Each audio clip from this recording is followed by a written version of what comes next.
नमो नमः फ्रेंड्स, मी आहे रुपाली आणि आर्ट डोअरमध्ये तुमच्या सगळ्यांचं खूप खूप खूप स्वागत. पावसाळ्याचे दिवस आहेत आणि आज आपण करूयात कॉर्न फ्राय. एक वेगळी डिश आहे जी आमच्या छकुलीची खूप आवडती आहे. तर मला वाटलं ही रेसिपी तुमच्या सर्वांच्यासोबत शेअर करायलाच हवी. त्यासाठी सगळ्यात पहिल्यांदा मी इथे घेतलेला आहे मका. मी अगदी छान असा मका गोल बारीक कापून घेतलेला आहे. तर हा जो कट केलेला मका आहे हा आपल्याला धुवून स्वच्छ सुकवायचा आहे हलका आणि आपल्याला तो डायरेक्ट तळून घ्यायचा आहे. हाय फ्लेमवरती अगदी हार्डली 1 ते 2 मिनटात आपला हा मका छान असा तळून होतो. आणि मी जो घेतलेली होती ना मक्याची कणसं ती अगदी कोवळी होती. शक्यतो अशी कोवळीच कणसं घ्यायची जेणेकरून आपण त्याचे कापसुद्धा करताना अगदी व्यवस्थित आणि बारीक काप हे करू शकतो. त्यामुळे असा मका छान आपण बघा तुम्ही बघू शकता हा तळलेला आहे की नाही तुम्ही कसा ओळखणार?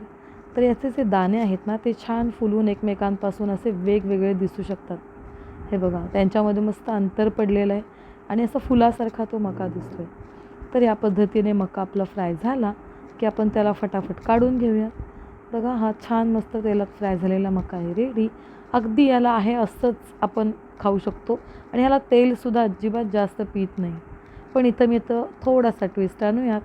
तरी मी ज्या तेलामध्ये ज्या कढईमध्ये मी मका तळून घेतला होता ना त्याच्यातच मी तेल काढून घेतलं. थोडंसं टाकले पिझ्झा हर्ब्स किंवा मिक्स, मीठ, त्यानंतर टोमॅटो सॉस, त्यानंतर मिरची पावडर किंवा तिखट, थोडंसं मेयोनीज आणि यामध्ये मी हलकासा टाकलेला आहे सोया सॉस. त्याच्यानंतर मी इथे टाकलेला आहे अर्ध्या लिंबाचा रस. यासोबतच तुम्ही इथे टाकू शकता चाट मसाला किंवा अगदी आपला शेजवान सॉस असतो तोही आपण टाकू शकतो.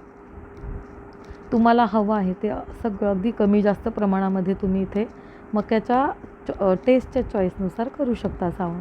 तर ह्या पद्धतीने मी सगळे मसाले हलके हलके परतल्यानंतर मी इथे आपण परतणार आहोत मका आपला जो तळलेला होता तो. आणि हा छान आपण मस्त टॉस करून घेऊयात आणि आपले सगळे सॉस आणि मिक्स हर्ब्स वगैरे हे सगळं मक्याला अगदी छान लागल्यानंतर एकदम टेस्टी यम्मी चटपटीत असे मक्याचे काप रेडी आहेत खायला. तुम्ही बघू शकता पावसाळा आणि मक्याचे काप. अजून काय हवं? एन्जॉय.